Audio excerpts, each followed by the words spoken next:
Hey everybody, welcome back to Northernlion Plays the Binding of Isaac AFTERBIRTH Plus. We've turned over a new leaf, we're reformed, we're not complaining as much anymore. I know I have to go through that reset every once in a while. I gotta defend myself. I don't think we lost the run that we lost. By the way, here's your seed. LKJ2K3KX. I don't think we lost the run that we lost, and the run after it. Because we complained too much. But it's a bad look anyway, okay? Someone on my on my subreddit posted a highly toxic but relevant thread, and it was what's known as a meme image, a meme JPEG, or maybe it was a PNG. Look, I don't know, I didn't make it. And it was the dude riding the bike, and then he shoves the stick in his own spokes. You know the one. Basically targeted harassment. And it said, I was the man riding the bicycle, which is fitting as of, you know, so far. I do cycle on occasion. And then I stuck the stick in my spokes, and when I fell over, I said, this is Nicholas's fault. Okay, listen up, buddy. As true and humorous as that might be, sticks and stones may break my bones, but words can have an indelible impact on your mental well-being. Yo, let's do it. It's like literally the exact scenario. That Dunce Cap is now the stick that I am sticking into my spokes. But still, dude, it could be good. Dunce Cap, I mean, you know, it's a permanent Are You a Wizard. Is Are You a Wizard good? No, it sucks. Is Dunce Cap good? Well, hold up. I see what you're trying to do there, and I resent it. Give me a second. I'm trying to find the secret room. But what's the point of having 91 bombs if you can't get to the secret room? To get a few more bombs. This might be the rare double-breasted secret room. It was not. What did I mean by that? It sounds like Google DeepMind's gonna come for the video's monetization. You know, it's, well, okay. I was thinking we might be able to have a secret room on both sides of that origin room. Didn't work out that way. The real value in having 92 bombs is that we're able to actually... Oh, be careful here. Oh my god! What am I supposed to do, dude? We've done it. What I was gonna say is the real value in having 92 bombs is that we got a long time before we have to be good, if that makes sense. Sorry, Book of Sin. I think we gotta go with the Horseman here. We were very lucky to live, honestly. If that's one of those rare situations. If that's a full-size room, it's the easiest room of all time. Well, it's not as difficult. Maybe a slight exaggeration. Because of the fact that it's a half-size room, it's like impossible.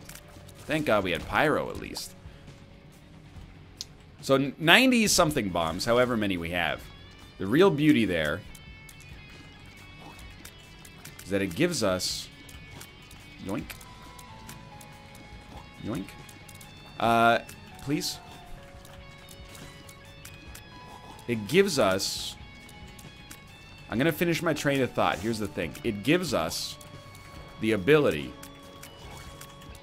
to wait for as long as we have to wait until we get strong naturally. And if we never get strong naturally, then we just stick the spokes in our tires and we blame somebody else. Don't take this. It could be bad trip. You don't need to take it yet. It's not worth... The juice ain't worth the squeeze, baby. So we should be totally fine. I still actually... And maybe this is, again, proof of cognitive... what's the word I'm looking for? Cognitive erosion. But I still think that Are You a Wizard was a good pickup. You're gonna have to, like, give me a moment here, by the way. It seems like verbally, I'm not all there right now. It's not really the case. It's just that my brain power is, like, 98% committed to trying to land Are You a Wizard shots. And then when the shots do land, I realize they have 2.61 damage. There's not enough to care about, basically, at all. So I'm,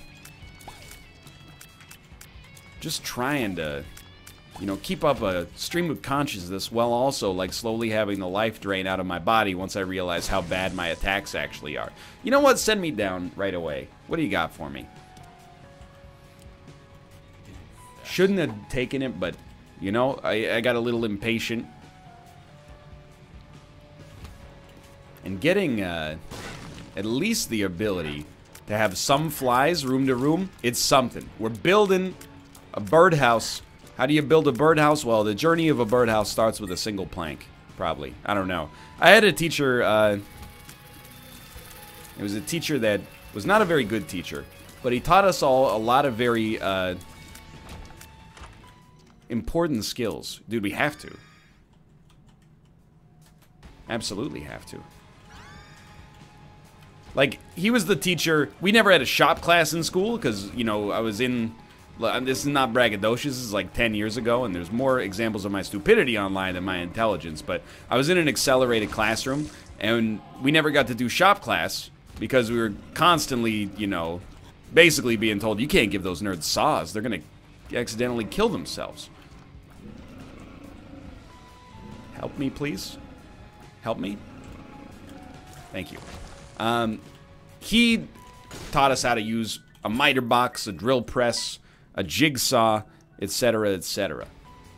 I admire him for that, but he was a terrible teacher who later I was told was fired for embezzlement from the school. Where was I going with this? Anyway, the point is, I don't know how to make a birdhouse. We did do it in that class, but we made it out of a soda bottle and a dowel. So, I don't know if it starts with a single plank. For me, it starts with a slumber party and a little bit of Mountain Dew. So we're going to get a little weird, and we are going to take Cursed Eye, because, I mean, the only thing better than a bad item, or is it the only thing better than a good item when you have D100 is a bad item, because when you reroll it, it could become a good item. So for right now, this run is truly horrible. Actually, like, shockingly bad. 6 damage does not justify our truly awful rate of fire. But with the D100, if you live, you win. And I guess that's true for every run, now that okay. It's not like I wanted to pick up anything. I guess my shot wasn't fully charged. Fair enough. Nobody to blame but myself. Yo, we got number 2. Considering... Hold on, does this make all... We got number 2 scatter bombs. As far as D100 rolls go, dude, that's pretty solid. And we're going to go for another reroll, but we're not going to do it right away. Because actually, just being able to hold the button down, poop out a bomb, and then have that bomb do like a decent amount of AoE damage is very considerable. We don't really want this. We'll reroll next floor. I'm not gonna, you know, go from floor over floor with the same kind of synergy here unless we get something really, really, really fun. But I'm not gonna throw it away when it actually works pretty well for us either. No, I wanted it. Grab Diplopia. We're gonna get a little wild here. At least get a couple of items is my idea.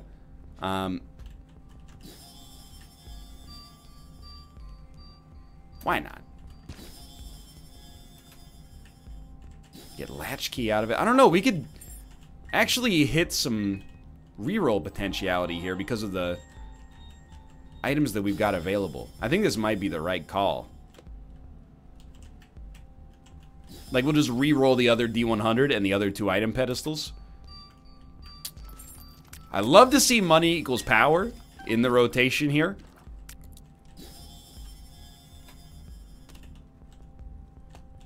We got a luck upgrade out of that? Really? Out of the fly? Or do you just get 1 luck if you're not getting any other value out of the trinket? I don't know. That's weird. So, how we doing on this run? It's, I mean, we got some Zodiac items we can't really be mad about. But it's not a good run. It's not good enough to stick with. If we were on this run naturally, I think we'd be okay.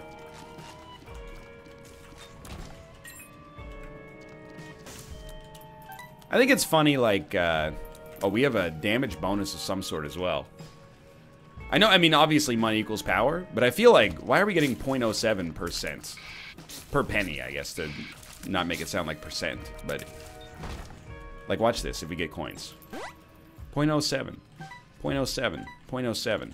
Money equals power is normally 0.04. I don't know, maybe we got a permanent damage multiplier from an earlier reroll configuration? I have no idea. Anyway. It's always interesting for me when I think back to, you know, my teachers when I was a student, and which ones I thought were good and which ones I thought were bad, and how that's changed now that I'm an adult. The answer, weirdly enough, maybe this is very commonplace, hasn't really changed that much. The teachers I thought were bad back then, I have a little bit more respect for them now sometimes. It depends why I thought they were bad.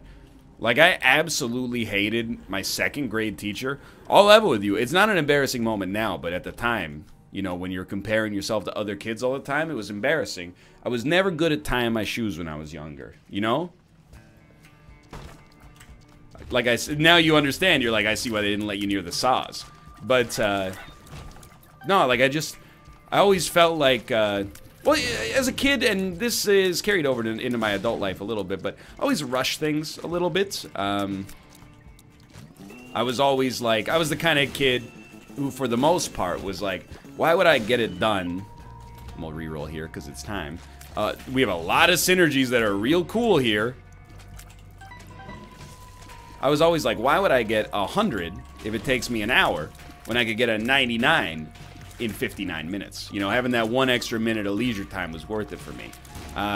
So that led to a little bit of sloppiness, and when it came to tying my shoes, I think, I mean, it was a long time ago now, but I think I basically was just like, ah, that's a knot. And then they'd come off, and I'd be like, okay, here's another knot, and the knots were not strong. Now I know how to tie my shoes, obviously. I mean, I probably learned in, like, the 3rd grade how to tie them well, but maybe a little bit behind schedule.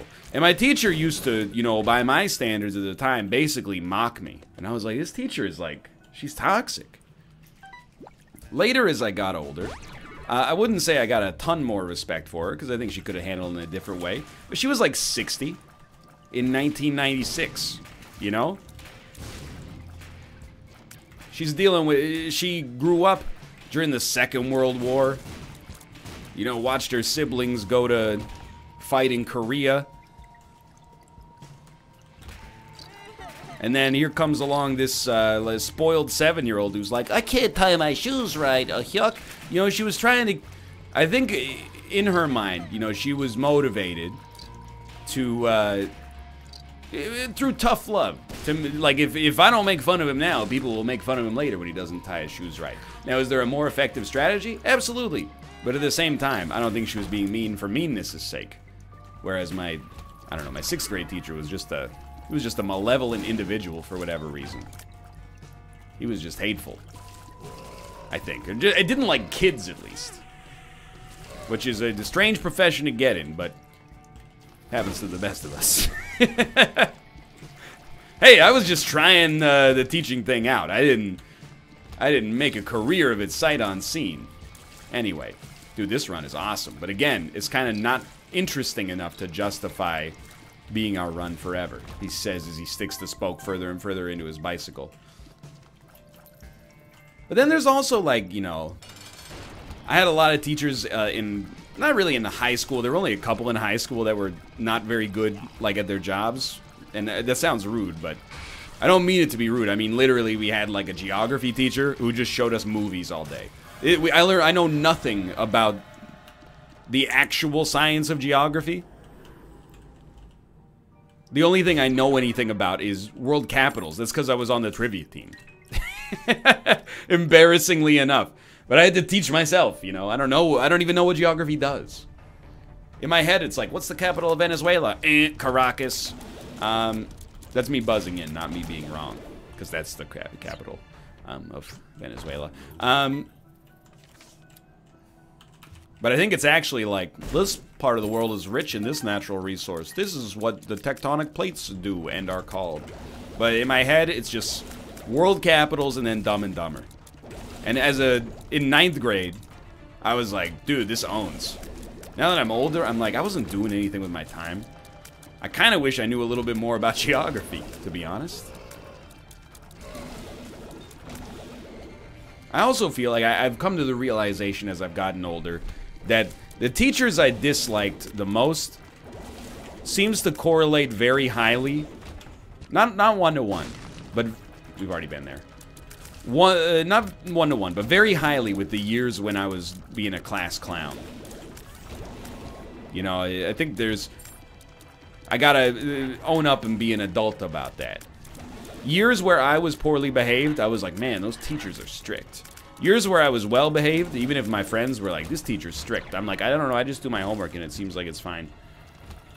How about this run? I do not know yet. What I do see are a lot of deal with the devil items. Okay, we have Mom's Knife. Mom's Knife is a double-edged sword. And dude, here's the thing. Don't be mad, okay? Don't be mad I'm not going to the item room. Every time we press the spacebar, we get like 13 new items. The item room itself is a means to an end right now. Dank Devs 2 already? Wow.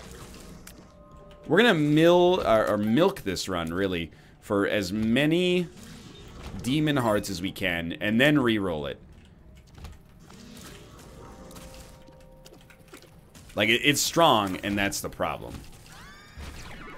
This Leviathan? Dude, we're still getting... Oh, this is really cool. What's going on? That shade is wild. Are we Guppy? I can't tell because we also have Leviathan. We definitely have at least 2 Guppy items. Time will tell. Do we have 3? We have 3. Oh, my lord. Do you stick with this run? I don't know. It's a very nice position to be in. But do you look at this and do you go, I don't know, Incubus triple shot crazy damage? That's just not good enough. I think you might. Because, I mean, where's Tech X? The other thing is you can't really ruin your run at this point. As long as you're Guppy, as long as you don't breakfast yourself, which is plausible, but hopefully unlikely, we got very little to worry about. Tell you what, though, for now... Donations? No donations? Very rude.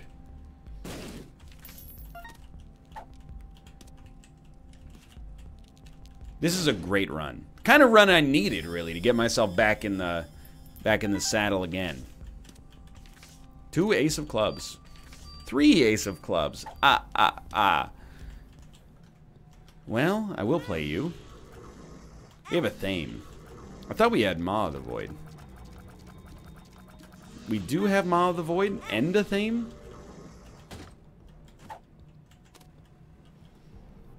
I'm just leveling with it. I'm willing to give you a lot of HP right now.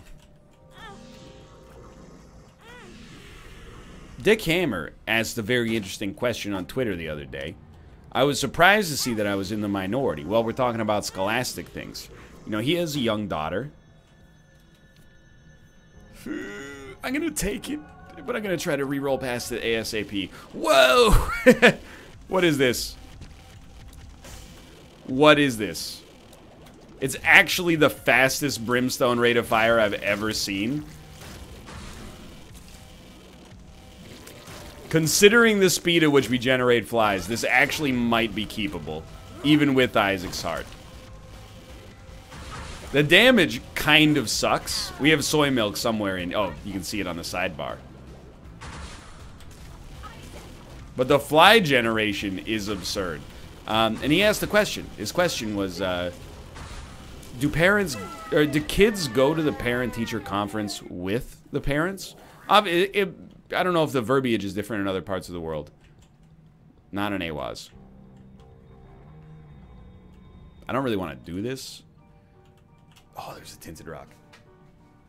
It's usually like, you know, halfway or a third of the way through the term. Oh no, it's marked. You know, your parents go to the school and they meet with all of your teachers, and your teachers go, you know, it's a very stressful day if you've behaved badly. And I was not a bad student, but I did have some years where I, like, you know, didn't really do my homework that much. And your parents have no idea, right? They believe that you're an angel. So you're talking to your mom's like, hey, did you do your homework? And you go, didn't have any. Or you go, yeah, it's done. And then that lie is like, oh, so sweet on that night, right?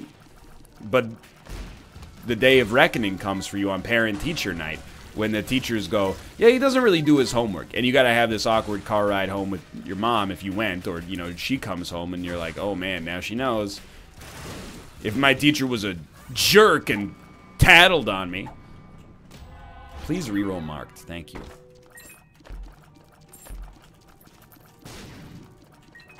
This run kind of stinks, but we do have Hive Mind, or not Hive Mind, Holy Mantle. Pardon me. It just feels like it kind of stinks. Maybe it's actually doing okay. But we're going to reroll ASAP. And he asked, do the kids go with their parents to parent-teacher conferences? I always went with my parents, and it was commonplace. I don't know if it's just a regional thing. But, you go to parent-teacher night and you, look over your friend and you know that the teacher's saying some negative things and he's looking downtrodden. And then he's looking back at you. It's like a moment of solidarity. It's like you're in prison. I will say, as a kid, and having been on the other side of the bench, probably benefits you to go to your parent-teacher conferences. I think the teacher is less likely to be as savage if you're sitting right there. That's just human nature. Razor, I oftentimes neglect to pick up, so I am going to pick it up right now and then see what we get going on around here. Well, this is weird, but maybe not necessarily bad. But apparently that's the minority. Usually, at least according to the responses that he got on Twitter, it was like 2/3 of people saying kids don't go to the parent-teacher conferences, only the parents go. And I guess I understand it. I mean, wouldn't you rather the teacher feels like they can speak freely and the parent can speak freely? Seems right to me. But I don't know. I'm interested to hear if that's not your experience. I don't think I'm a weirdo. I mean, 1/3 is still like pretty... that's a relatively ubiquitous experience, I'm just saying. I was lucky, I never had to do parent-teacher conferences. You know what we had to do? And this is gonna sound very strange. We were not paid for this, by the way. Except, I mean, let me put it this way. We didn't have to do it, and then our principal was like, you're doing this. And never, ever was there like, this is a discussion of overtime, and here's how you'll be paid for doing this. So usually, when I first started teaching, we had these things that are called breaks, which is really cool. And you get to plan your lessons. If your lessons are already planned, because you teach like the same one every 3 months, you never have to go through it again, except to be like, here's where the CD is. And, hold on, is this run any good? I think so. The bones plus continuum seems neat. You could actually, like, eat some lunch, which was really cool. That I would recommend it if possible. I find that eating food helps me to have energy required to go through metabolic processes. But then, our teacher was like, that's stupid.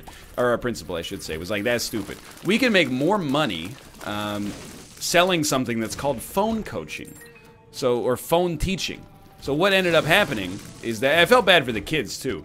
Like I taught usually from around 3 to 10 p.m. Or, I don't know, 1 to 10 p.m. It's been a while. Regardless, there were kids that would come in at like 8 and they would stay from 8 until maybe 2. And actually like 8 until 4. Because they were like super young. They were like kindergartners. And I'm not even sure if they were in public school at the time or they were just getting a head start in our preschool sort of situation. Like, South Korea is crazy about education. The kids start getting like private school basically when they're like 2 English age anyway, because Korean age is 1. Well, the point is, so those kids would go home from school, and that's when like my work day would start. And then sometimes I'd have an open period, a period where I'm not teaching any classes, and I had a schedule. I had to phone at least like 6 kids a night, and then have a 5 to 10 minute conversation with them. So if you ever wonder, sometimes I get people that ask me, they're like, You know, oh, how did you train yourself to just be able to talk nonstop even when it seems like it's about nothing whatsoever? And it's very simple. That's basically what I did every night at my old job, because I'm going to tell you, what on earth is this? I'm going to tell you, I wasn't getting a whole lot of conversational value out of speaking with these 4-year-old Korean children. It was really an exercise in my own ability to just keep the conversation going.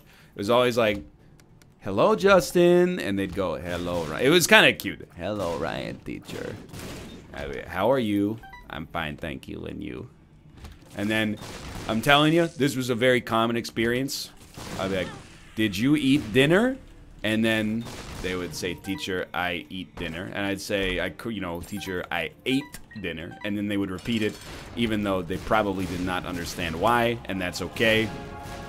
It's hard to get that across over the phone, what a past tense is. Anyway, I would say, what did you have for dinner? Sometimes, teacher, I eat fish. Teacher, I eat cow. If it was pork, teacher, I eat pig meat. It sounded like so... They're like Vikings or something. Teacher, I consumed the flesh of the porcine animal for dinner tonight. Anyway, it sucked. It sucked for me, but it also sucked for the kids. Like, I'm not... The kids were not... you know, actually, some of the kids were unbelievably sweet. They were probably like, Mom, I got a call from Ryan, teacher, tonight. We talked about dinner. You know, kids are cool like that, but also highly irrational.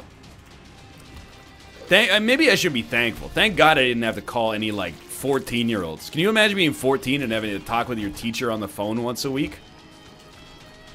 Hey, Justin, how are you? Cool. Whatever. Yeah, I had pork. I know what it's called. I'm not a baby.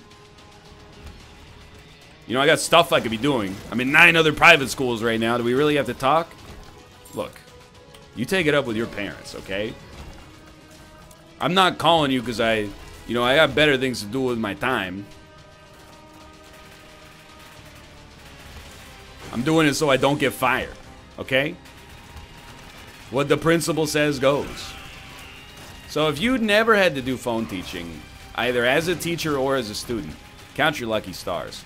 I'm very thankful I didn't. I would rather do it as a teacher for 8 months than do it as a student for 8 years. So I guess, you know, I'll consider myself relatively lucky on this one, but still. Was that the worst part of the job? Well, not really. Sorry to tell you. Dealing with parents. There's dealing with parents and dealing with kids were the 2 worst parts of the job. I have left that profession with the utmost respect for teachers. At this point, I'm just re-rolling for sport. For real, if you're a good teacher and you're in the job because you're passionate about it and you understand that it's a delicate balance between, you know, being a jailer and a mentor, and you get along well with kids, more power to you, for real.